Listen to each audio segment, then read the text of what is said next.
Look at your phone right now. For almost 20 years, the absolute logic of software has been a grid of little colored squares. Need a ride? Open one app. Need food? Open another.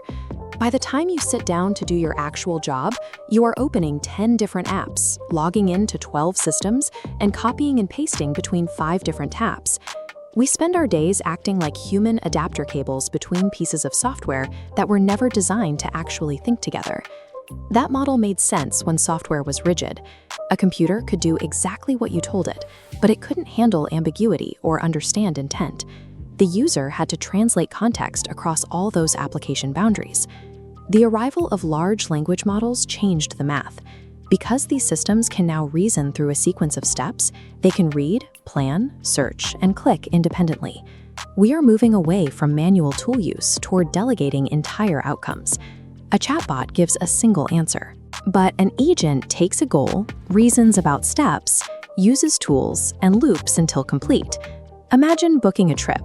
Instead of manually cross-checking flights and hotels, one instruction lets the system traverse those databases independently.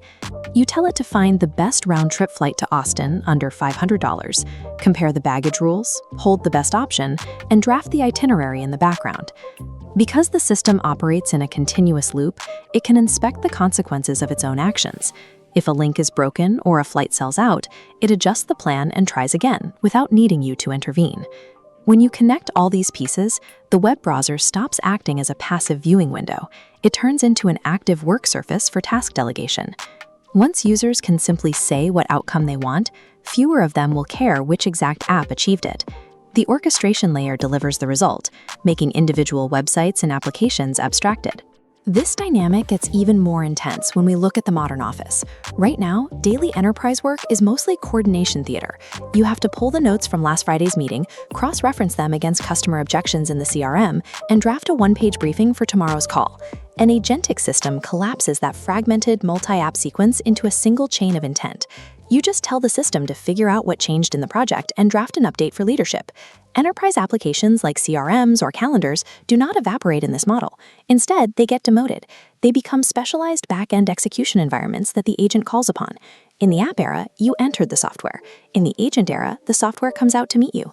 When an agent handles the interface, previously dominant branded destinations risk turning into interchangeable capability providers.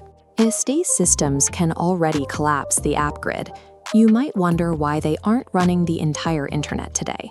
The hardest problem we face right now isn't intelligence, it is trust.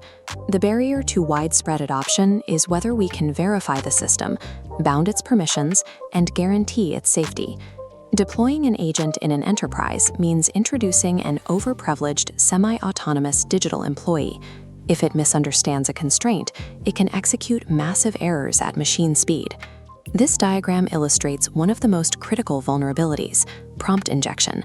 If a benign agent scans a seemingly normal web page, hidden malicious code can override its original instructions, hijacking the system and rerouting its trajectory toward restricted databases. A successful prompt injection attack could cause an agent to inadvertently execute unauthorized financial transfers or quietly expose sensitive internal data to the outside world. Unchecked autonomy turns workflow efficiency into an existential business liability. Without new architectural safeguards, the widespread deployment of agents in high-stakes environments is impossible. That is why the security community is actively building engineering boundaries to contain these systems. OWASP recently published a top 10 framework specifically outlining the unique risks for agentic applications. At the same time, the government launched the NIST AI Agent Standards Initiative. This provides official blueprints for interoperability, identity tracking, and secure adoption across industries. These frameworks mandate strict boundaries. Agents must operate inside isolated environments, restricted by domain allow lists to sandbox their activity. For high-impact actions, the workflow stops at a mandatory human-in-the-loop checkpoint, severing the automatic connection until a person explicitly approves it.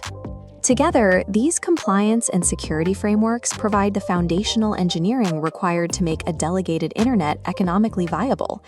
Because of these constraints, the timeline for app replacement is governed by trust curves.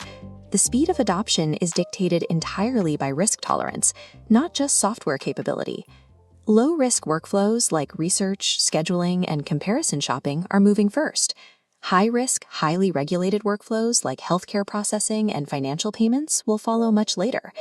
We are watching an architectural inversion of the software stack. Agents assume the top position as the primary interface layer you interact with, while traditional apps sink to the bottom as tools for the agents to call. AI agents will not kill software, they will reorganize its hierarchy. The human user is moving from the center of the manual workflow to the top of the supervision chain.